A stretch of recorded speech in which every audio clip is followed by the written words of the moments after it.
नमस्कार दोस्तों, यह हमारी कहानी इस शादी को क्या नाम दूँ का भाग नंबर 30 है। पहले के 29 भाग आपने नहीं सुने तो हमारे चैनल के पेज पर जाकर सुन सकते हैं। विजय ने रचना को घर से जाने के लिए बोल दिया था। वो भी फिर अपने कमरे में चला जाता है। विजय का बॉडीगार्ड कार लेकर रचना के पास आता है और कार का दरवाज़ा खोलते हुए बोलता है, आइए मैडम, कार में बैठिए, हमें एयरपोर्ट चलना है। रचना एक नज़र अपने कमरे के बालकनी की तरफ देखती है, जहाँ अंधेरा था। रचना आस भरी नज़रों से बालकनी में देख रही थी कि वो एक बार विजय को देख ले, पर विजय बालकनी में नहीं आता। रचना ये देखकर उदास हो जाती है। तभी गार्ड उससे फिर बोलता है, क्या हुआ मैडम, आइए बैठिए। रचना गार्ड की आवाज़ सुनकर कार में बैठ जाती है। तभी शान वहाँ आ जाता है और गार्ड से गुस्से में बोलता है, जाओ तुम यहाँ से, और भाई अगर पूछे तो बोल देना कि तुमने भाभी को एयरपोर्ट छोड़ दिया था और भाभी इंडिया चली गई है। गार्ड बोला, पर शान सर, मैं विजय सर से झूठ नहीं बोल सकता। शान उसकी बात सुनकर अपने दांत पीसते हुए बोलता है, मैंने जो बोला वो करो, ज़्यादा मुझसे जुबान लड़ाने की ज़रूरत नहीं है। इतना बोलकर वो ड्राइविंग सीट पर बैठ जाता है और कार स्टार्ट करके वहाँ से चला जाता है। रचना शान को देख रही थी, जो बहुत गुस्से में था। रचना शान से बोलती है, शान भैया, आप यहाँ कैसे, और आप मुझे कहाँ ले जा रहे हैं। शान गुस्से में बोलता है, भाभी, मैं आपको अपने दोस्त के घर ले जा रहा हूँ। आप इंडिया नहीं जाएंगी, आप यहीं रहेंगी। रचना उसकी बात सुनकर हैरानी से बोलती है, पर शान भैया, ये विजय जी का ऑर्डर है कि मैं इंडिया वापस चली जाऊं, फिर आप मुझे क्यों रोक रहे हैं जाने से। शान रचना के मुंह से विजय का नाम सुनकर स्टीयरिंग व्हील पर गुस्से में अपने हाथ मारते हुए बोलता है, वो अपनी मर्जी नहीं चला सकते आप पर। मैं जानता हूँ कि आप बेकसूर है, फिर चाहे कोई आप पर विश्वास करे या ना करे, पर मैं आप पर पूरा विश्वास करता हूँ कि मेरी भाभी माँ ऐसा कोई भी काम नहीं करेगी जिसके लिए उन्हें शर्मिंदा होना पड़े। मैं इन कुछ दिनों में इतना तो आपको जान ही गया हूँ कि आप बहुत अच्छी हो भाभी माँ, और आप भैया से बहुत प्यार करती हो। आप भैया को धोखा देने के बारे में कभी सोच भी नहीं सकती। मुझे आप पर पूरा विश्वास है और आप चिंता मत करो, मैं उस रौनक की सच्चाई भैया और घरवालों के सामने लेकर आऊँगा। मैं उस रौनक को बेनकाब करके रहूँगा। जब तक मैं रौनक के चेहरे से उसका झूठा नकाब नहीं उतार देता, तब तक मैं शांति से नहीं बैठूंगा। मैं आपसे आज से वादा करता हूँ कि भैया एक दिन आएंगे आपसे माफ़ी मांगने और आपको घर ले जाने। फिर आप फैसला करना कि आप उनके साथ घर जाएंगी या नहीं। रचना शान की बात सुनकर उससे बोलती है, पर अगर मैं यहाँ रहूँगी तो विजय जी को पता चल जाएगा। शान बोला, नहीं पता चलेगा, आप चिंता मत करो। इतना बोलकर वो अपने दोस्त को कॉल लगाकर उससे कुछ बात करता है और फिर कार को दूसरी तरफ मोड़ देता है। कुछ देर के बाद कार एक घर के सामने आकर रुकती है। गेट पर खड़ा वॉचमैन गेट खोल देता है। शान कार को अंदर ले जाकर कार रोक देता है। रचना कार से उतरकर घर की तरफ देखती है। घर ज़्यादा बड़ा नहीं था, पर दिखने में बेहद खूबसूरत था, और बाहर एक छोटा सा गार्डन भी था जिसमें फूल खिले हुए थे। शान भी कार से उतरकर वॉचमैन को आवाज़ लगाता है।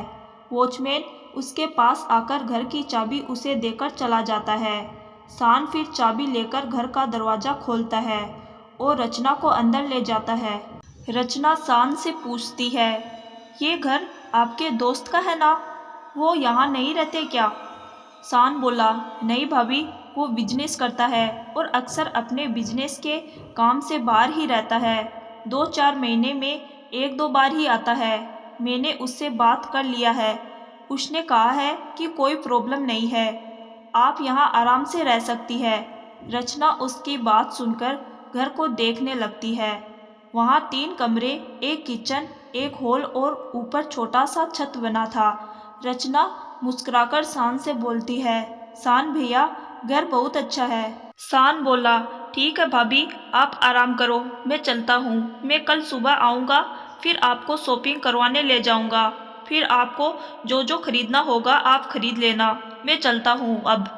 रचना उसकी बात सुनकर अपना सर हाँ में हिला देती है। शान फिर वहाँ से चला जाता है। शान के जाने के बाद रचना दरवाज़ा बंद करके एक कमरे में जाकर बेड पर अपनी आंखें बंद करके बैठ जाती है। उसके दिमाग में पार्टी वाली सारी बातें घूम रही थी। ये सब सोचकर उसके आंखों से आंसू लुढ़ककर उसके गालों पर आ जाते हैं। तभी कोई उसके आंसू अपने हाथों से पोंछ देता है। रचना आंखें खोलकर अपने सामने बैठे शख्स की तरफ देखती है। उसके सामने विजय बैठा हुआ था। विजय की आंखें भी नम थी। रचना विजय को देखकर मुस्कुराते हुए उसके गले लगकर बोलती है, विजय जी आप आ गए, मैं आपका ही इंतजार कर रही थी। विजय उसकी बात सुनकर गुस्से में बोलता है, मैंने तुमसे कहा था ना रचना कि बहुत तकलीफ होगी, पर तुमने मेरी बात नहीं मानी। देखो अब तुम्हारी आंखों से आंसू गिर रहे हैं ना। मैं सब कुछ बर्दाश्त कर सकता हूँ, पर तुम्हारी आंखों में आंसू बर्दाश्त नहीं कर सकता। बस तुम्हारे बोलने से मैंने उस रौनक को कुछ नहीं कहा, वरना मेरा तो मन कर रहा था कि उसकी जान ले लूं। रचना उसकी बात सुनकर उसकी बाहों से अलग होते हुए बोलती है, विजय जी ये हमारा ही तो प्लान था ना, फिर आप हमारा प्लान कैसे भूल सकते हैं। मैंने ही तो आपसे कहा था कि आप पार्टी में मुझे घर से बाहर निकालोगे और मुझ पर शक करोगे। सब कुछ हमारे प्लान के हिसाब से ही चल रहा है, फिर आप ऐसे पीछे नहीं हट सकते। और किसने कहा कि मैं रो रही हूँ? मैं बिल्कुल भी नहीं रो रही, और आपके होते हुए मैं कभी रो सकती हूँ क्या?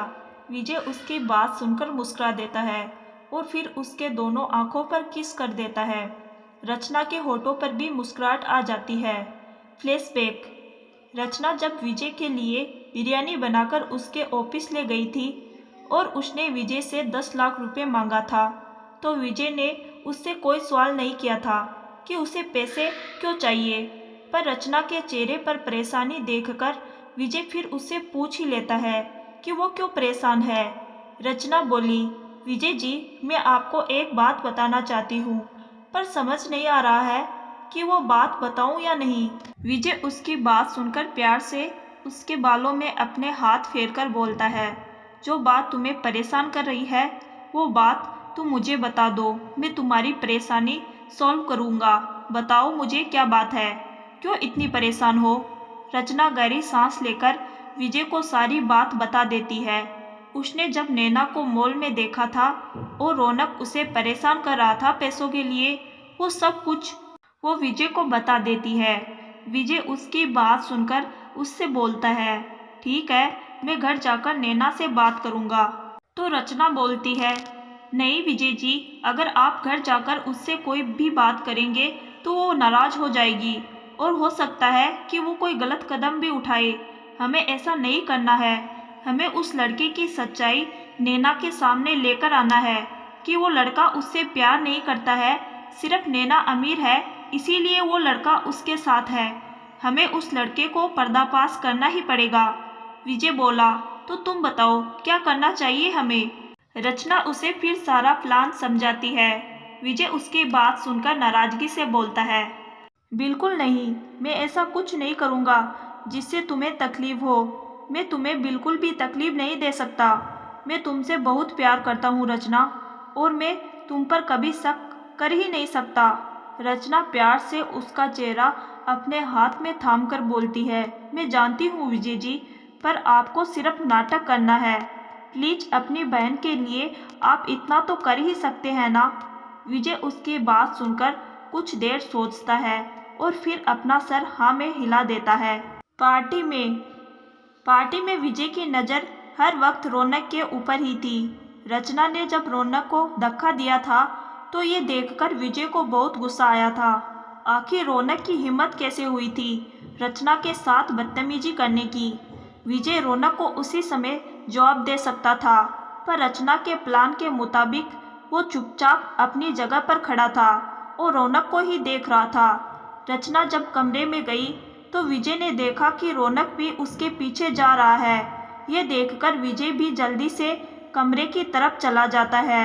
रौनक की नज़र जब विजय पर पड़ती है तो वो भी वहीं एक पिलर के पीछे छिप जाता है।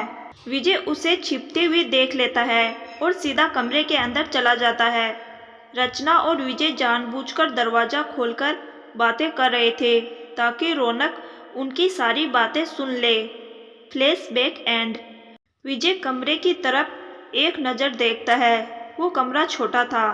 विजय ये देखकर रचना से बोलता है, मैंने अपने गार्ड से बोला था कि वो तुम्हें मेरे फार्म हाउस ले जाए, पर तुम यहाँ आ गई। पता नहीं शान को बीच में पड़ने की क्या ज़रूरत थी।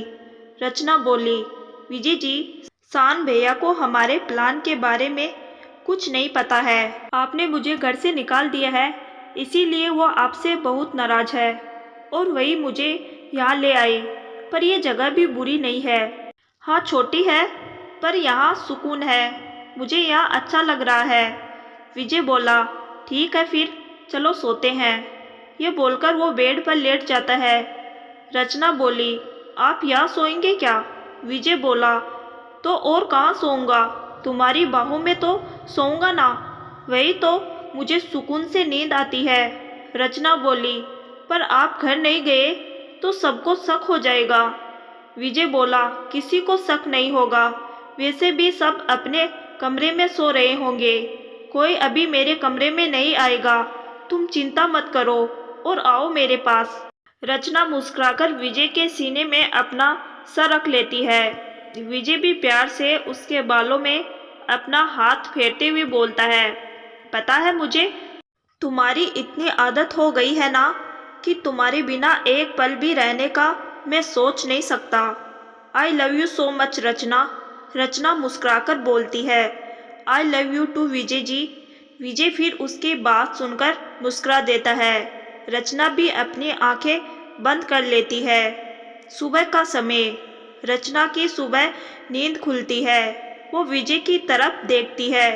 विजय सोया हुआ था और बहुत ही प्यारा लग रहा था। रचना उसे देखकर मुस्कुरा देती है। वो फिर झुककर उसके माथे पर किस कर लेती है। विजय के होठों पर मुस्कुराहट आ जाती है। उसकी मुस्कुराहट देखकर रचना फिर से मुस्कुरा देती है। वो फिर जैसे ही उसके होठों पर किस करने जाती है तभी विजय की आंख खुल जाती है। अचानक से विजय को आंखें खोलता हुआ देखकर रचना पीछे हट जाती है। विजय ये देखकर उसका हाथ पकड़कर उसे अपने ऊपर खींचकर बोलता है, कहाँ बचकर जा रही हो? पहले अपना किस पूरा करो, उसके बाद जाना। रचना उसकी बात सुनकर मुस्कुराकर बोलती है, आपको फिलहाल घर जाना चाहिए। आप किस बाद में ले लीजिएगा। आज रात को जब आप आएंगे ना तो मैं आपको किस कर दूंगी। पर अभी आप घर जाइए, वरना अगर घर में किसी को पता चल गया ना तो फिर सब आपसे सवाल करेंगे। विजय उसे अपने बाहों में पकड़कर बोलता है, मैं नहीं जाने वाला जब तक तुम मुझे किस नहीं कर देती। फिर चाहे घर वालों को पता चले तो चले। अब चलो जल्दी से किस करो।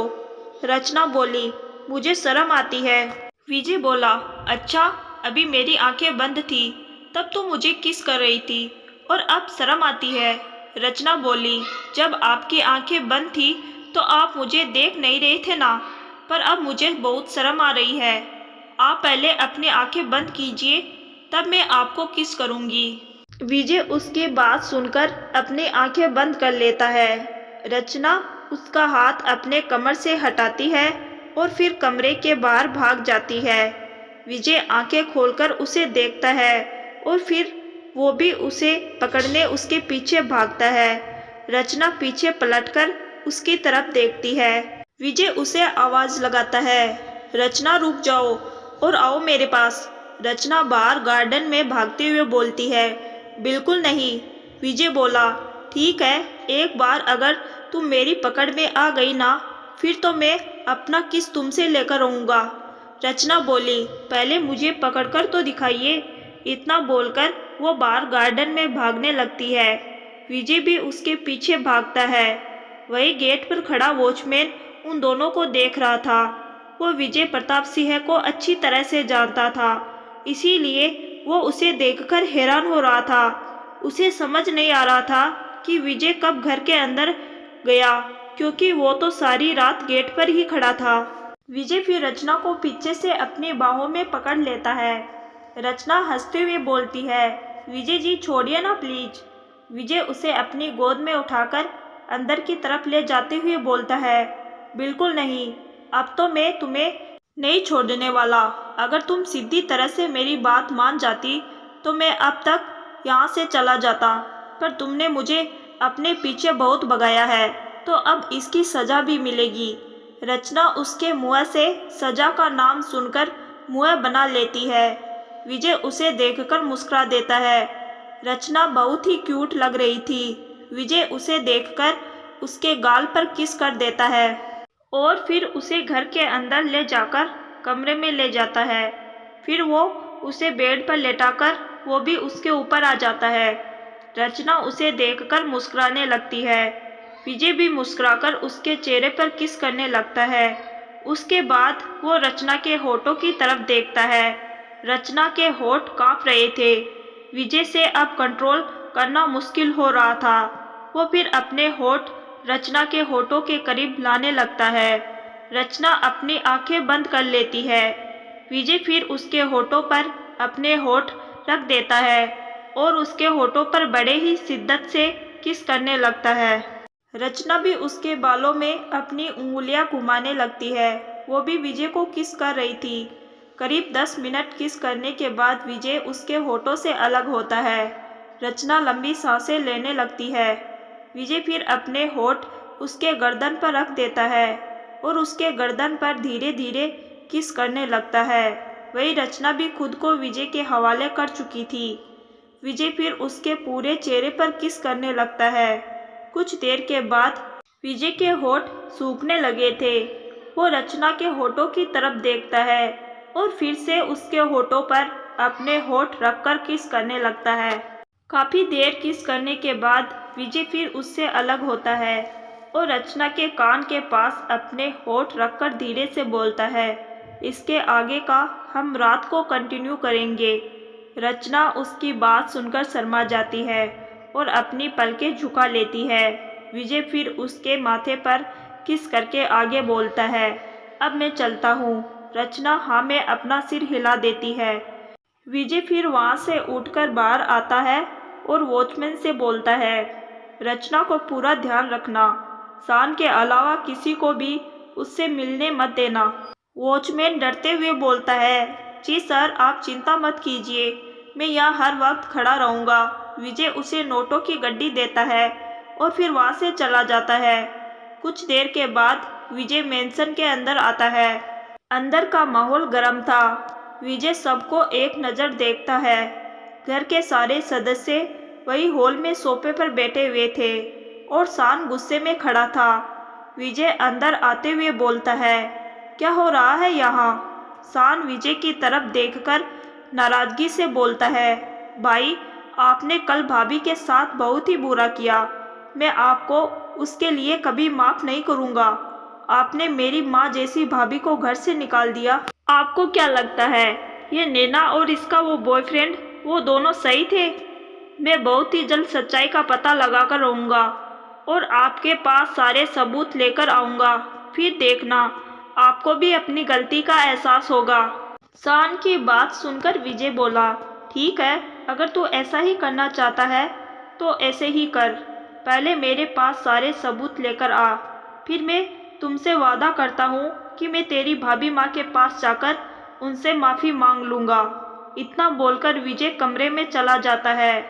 शान उसे गुस्से में जाते हुए देखने लगता है। क्या शान नैना के बॉयफ्रेंड की सच्चाई सबके सामने लेकर आएगा या नैना खुद सबको अपनी सच्चाई बताएगी? आपको क्या लगता है कमेंट करके बताइए। आपको हमारी कहानी कैसी लगी कमेंट करके बताइएगा। और अगर आपको हमारी कहानी पसंद आ रही है तो कहानी को लाइक और शेयर ज़रूर करें। धन्यवाद।